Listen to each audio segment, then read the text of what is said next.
Hello साथियों, नमस्कार। पिछले 24 घंटे से भयावह तस्वीर देखने के लिए मिल रही है हमारे लिए, क्योंकि जो ट्रेन एक्सीडेंट हुआ उसने पूरे भारत को शोक में डाल दिया है। क्योंकि ये एक्सीडेंट बहुत बड़ा है और लगभग 40 साल के बाद इतना बड़ा ये रेल हादसा हो रहा है। कभी कभी ये संदेह होता है कि हम कितने आधुनिक हो रहे हैं, या सच में आधुनिक हो रहे हैं, या अभी भी हम पुराने ढर्रों पे चल रहे हैं। हमारी टेक्नोलॉजी कितनी एडवांस हो चुकी है और हम कितने पीछे हैं। ऐसे बड़े रेल हादसे हमें गमगीन करते हैं, हमें परेशान करते हैं और हमारे देश को इस तरीके से दुखमय बना देते हैं। लगभग जो खबर आ रही है कि 300 से ज्यादा लोगों की मृत्यु हो चुकी है और लगभग 1000 से ज्यादा लोग घायल हैं। क्या हुआ इस ट्रेन एक्सीडेंट में, कैसे हुआ ये ट्रेन एक्सीडेंट, थोड़ा सा विस्तार से जानते हैं और बिल्कुल आसान भाषा में समझने की कोशिश करेंगे कि आखिर हुआ क्या। ये एक्सीडेंट हुआ कहां पे है। सबसे पहले इस एक्सीडेंट की बात करें तो ये एक्सीडेंट हुआ है उड़ीसा में। उड़ीसा में एक जगह है बालासोर। बालासोर में ये ट्रेन एक्सीडेंट हो रहा है और ये अपने आप में भारत का सबसे बड़े एक्सीडेंट में से एक है। अभी मैं ऐसा क्यों बोल रहा हूं, क्योंकि इससे पहले भी एक ट्रेन एक्सीडेंट बड़ा हुआ था, जो हुआ था 1981 में। उस समय पूरी की पूरी ट्रेन डूब गई थी, नदी में गिर गई थी। वो सबसे बड़ा हादसा था, उसमें लगभग 750 से ज्यादा लोगों की मौत हुई थी। लेकिन ये जो ट्रेन हादसा है, ये भी कोई छोटा हादसा नहीं है। अभी जो आंकड़े आ रहे हैं कि लगभग 300 से ज्यादा लोगों की मौत हो गई है और 900 से ज्यादा लोग घायल हैं, और जो घायल हैं वो बहुत बुरी स्थिति में है। और आप सोच के देखिए कि लगभग लगभग इससे 15-20 डब्बे जो कोचेस है वो प्रभावित हुए हैं। और एक डिब्बे में आप जान रहे हो कि कितनी जो है स्ट्रेंथ होती है, कितने लोग रहते हैं एक डिब्बे में। तो ऐसी स्थिति में ये अपने आप में बहुत बड़ा विषय है। दूसरी बात, शुरुआत के जो डिब्बे हैं, खासतौर पे आप देखे होंगे जो सुपर फास्ट एक्सप्रेस होती है उसमें शुरुआत में जो डब्बे लगे होते हैं वो जनरल के लगे होते हैं, और इसमें जो जनरल के डिब्बे थे वो बहुत ज्यादा बुरी तरीके से प्रभावित हुए हैं। अभी उनके कुछ आंकड़े आए नहीं है ढंग से कि आखिर कितने लोगों की मृत्यु हुई, कितने लोग अभी बिल्कुल उनकी लाशें नहीं मिल रही। अभी मैंने एक वीडियो देखी, आप लोगों ने भी शायद अब तक देख ली होगी। एक पिता अपने बच्चे की लाश तलाश रहा है, ढूंढ रहा है, बहुत सारी लाशें रखी हैं, उसमें से अपने बच्चे के लाश तलाश रहा है। एक रिपोर्टर जो है पूछता है उससे कि आप क्या देख रहे हैं, तो वो कह रहा है कहीं कपड़े भी नहीं दिख रहे हैं, उसके कपड़े भी मिल जाए तो ही कम से कम वो संतुष्ट हो जाएगा। आप समझिए कि कितनी भयावह स्थिति है इस रेल दुर्घटना की। इसके बारे में हम बात करेंगे आगे कैसे। ये देखिए, ये भयावह दृश्य आप देखो किस तरीके से ये एक बड़ा रेल दुर्घटना हो जा रहा है। इसमें आप देखोगे कि कई के तो मतलब पता ही नहीं चल रहा, कोच पूरी तरीके से चकनाचूर हो गए, कंप्लीट पूरी तरीके से चकनाचूर हो गए कोच। और इसके बारे में मैं बताऊं कि किस तरीके से एक्चुअली ये हुआ है और इस रेल दुर्घटना में किस तरीके से कौन सी ट्रेन कहां से आ रही थी, उसके बारे में तो हम बात करेंगे। और साथ साथ में इससे पहले भारत में कौन कौन से बड़े बड़े रेल दुर्घटनाएं हो चुकी हैं और आखिर इसके लिए जिम्मेदार कौन है। और आखिर जो मोदी जी और मोदी सरकार एक कवच सिस्टम लेके आई थी, है ना, कवच सिस्टम की क्या सच्चाई है और आखिर कवच सिस्टम क्यों इस यहां पे बहुत एक्टिव नहीं रह पाया, या यहां पे लगा भी था या नहीं भी लगा था, उस पे भी हम बात करेंगे। तो सारे पहलुओं पे बात करेंगे और इसकी जिम्मेदारी कौन लेगा इस पे भी हम बात करेंगे। ठीक है, अब देखिए ये हुआ क्या कि एक तरफ से जा रही थी कोरोमंडल एक्सप्रेस। अब यहाँ का एक चार्ट बनाता हूं फिर मैं बताता हूं। कोरोमंडल एक्सप्रेस एक तरफ से जा रही थी, वहीं पे आप देखोगे एक दूसरी तरफ से आ रही थी एक एम विश्वेश्वरैया टर्मिनल बेंगलुरु से, ये basically Visvesvaraya Howrah superfast express. इन दोनों के बीच में सीधी टकराव नहीं हुई। टकराव कैसे हुई अब देखते हैं। टकराव हुआ बेसिकली ऐसे समझ के देखो कि यहां से एक ट्रेन आ रही है, यहां से एक ट्रेन आ रही है। अब यहां पे ऑलरेडी एक मालगाड़ी खड़ी हुई है, ठीक है, ये मालगाड़ी खड़ी हुई है। अब ये ट्रेन अपनी दिशा में चल रही है, ये अपनी दिशा में चल रही है। कुछ समय बाद क्या होता है कि ये ट्रेन जो है अपनी पटरी को बदल देती है और ये चढ़ जाती है जिस पटरी पर ये मालगाड़ी रखी हुई है।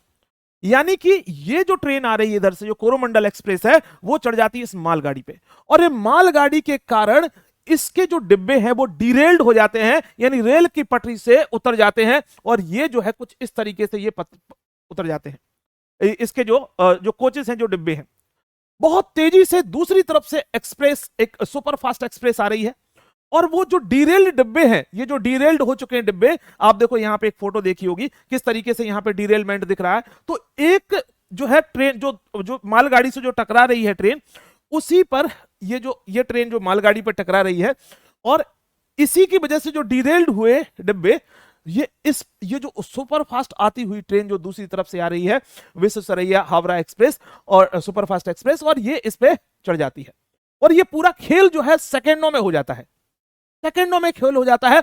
कल की घटना है ये, और 6:45 और 7:15 के बीच में ये भयावह घटना हो जाती है।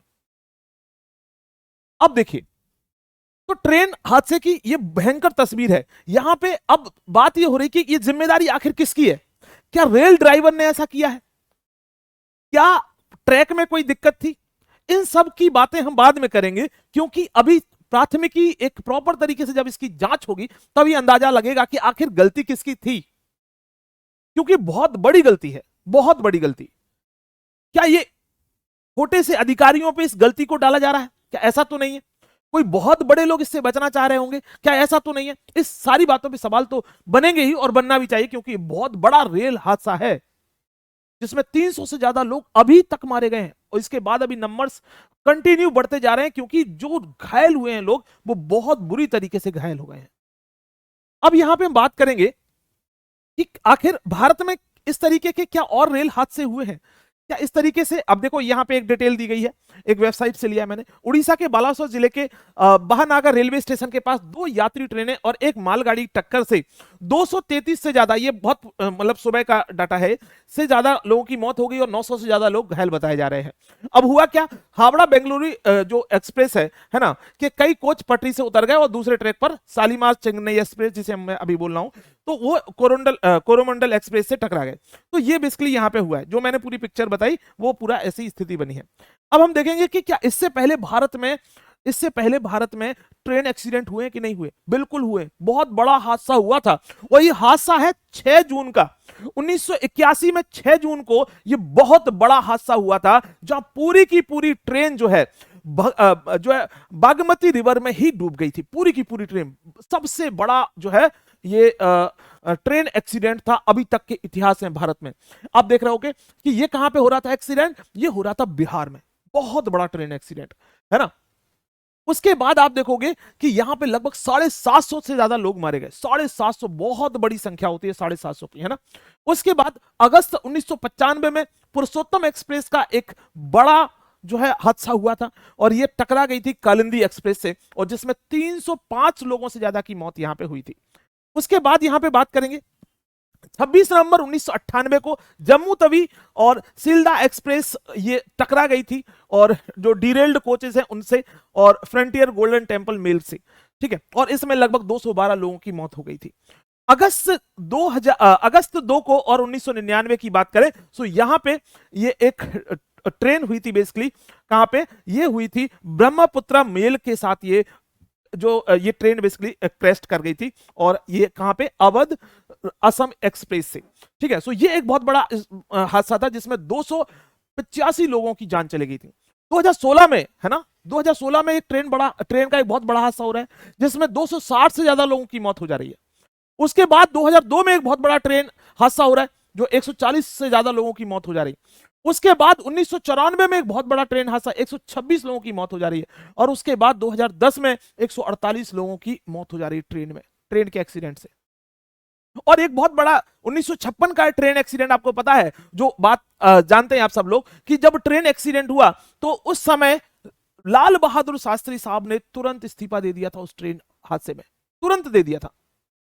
अब हमारे वर्तमान के जो रेल मंत्री हैं वो इस्तीफा देते हैं या नहीं, ये तो अब समय देखेगा। अभी मंत्री जी का बयान इस बात पे था कि अभी हमें रेस्क्यू ऑपरेशन करना है, हमें अभी पहले तो सबको बचाना, ये हमारी जिम्मेदारी है, हमें इस्तीफा नहीं देने की अभी कोई बात नहीं की है। हमें कहते हैं इस्तीफा दो या ना दो, लेकिन इसकी जिम्मेदारी किसकी है वो तय करना जरूरी है, क्योंकि ऐसे रेल हादसे होते रहेंगे। कितने मासूम लोग कहां से कहां जा रहे थे, अपने किसी उद्देश्य से जा रहे होंगे, उनकी जान चलेगी। इसकी जिम्मेदारी किसी ना किसी को तो लेनी पड़ेगी, और उस जिम्मेदारी को आप समझो। अब आपको थोड़ा सा कवच सिस्टम के बारे में बताते हैं।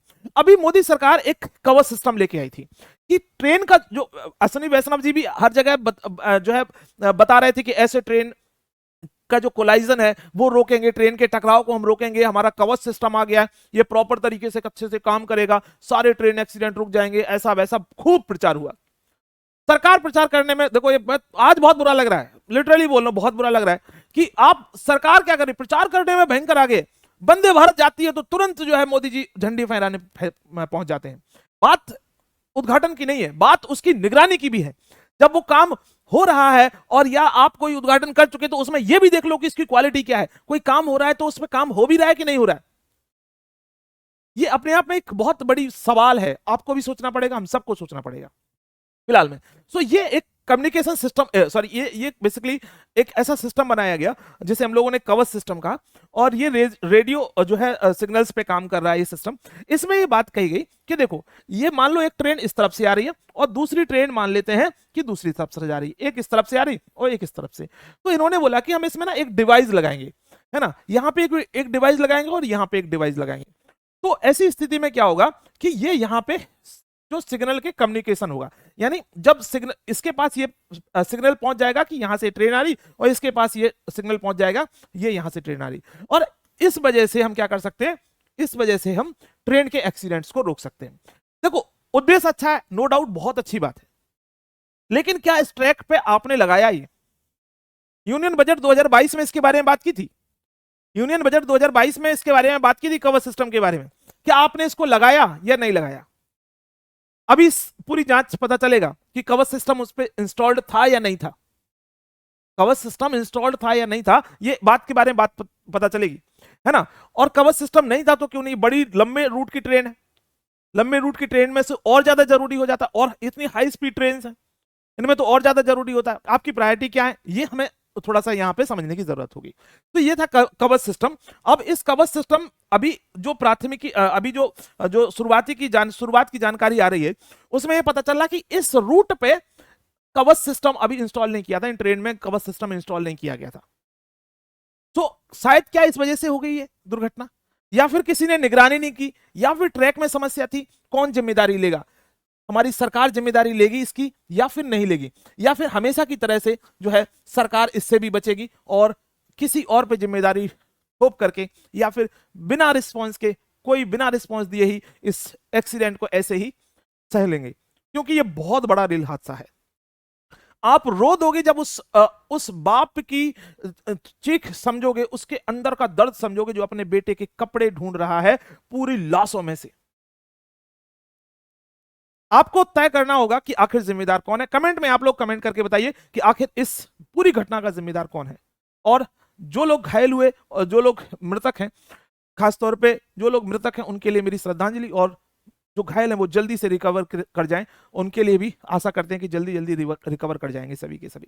सरकार जिम्मेदारी तय करेगी, कम से कम ये जो हादसा हुआ है इसमें जितने भी लोग हैं उनको एक बहुत बड़ा मुआवजा दिया जाना चाहिए, क्योंकि ये सरकार का फेल्योर है, सरकार यहां फेल हुई है, सिंपल सी बात, सरकार फेल हुई है। वो अपने एक जो है एक यात्रा में जा रहे थे, जो कि ये वादा किया जाता है कि रेल की एक सुरक्षित यात्रा है, उसमें जा रहे थे और वहां पे ऐसी घटना हो गई।